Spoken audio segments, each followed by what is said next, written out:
तो दोस्तों नमस्कार। इस वक्त की सबसे बड़ी खबर है कि खेसारी लाल यादव जी का एक मूवी का ट्रेलर है रंग दे बसंती, जिसका ट्रेलर आ चुका है SR के म्यूजिक भोजपुरी चैनल पर। आप लोग जाइए और ढेर सारा प्यार दीजिए और उस गाने को, और जितने उसमें गाने हैं आप देख सकते हैं कि कितने गाने आएंगे।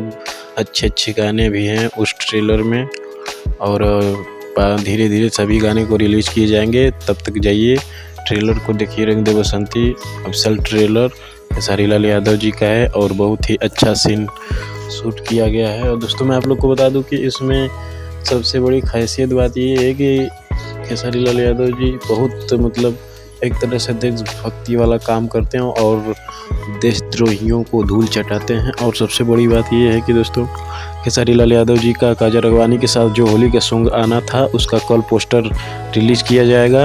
और गाने को दोस्तों मैं बता दूं तो गाने 3-4 दिन में वो भी रिलीज़ होंगे। पोस्टर कल रिलीज़ होगा और आज फ़िलहाल रंग दे बसंती का ट्रेलर रिलीज़ हो चुका है। जाइए देखिए SR के म्यूजिक चैनल पर। अगर खेसारी लाल यादव जी के फ़ैन हैं दोस्तों तो हमारे चैनल को सब्सक्राइब कर लीजिएगा। दोस्तों चलते हैं। जय हिंद, जय भोजपुरी।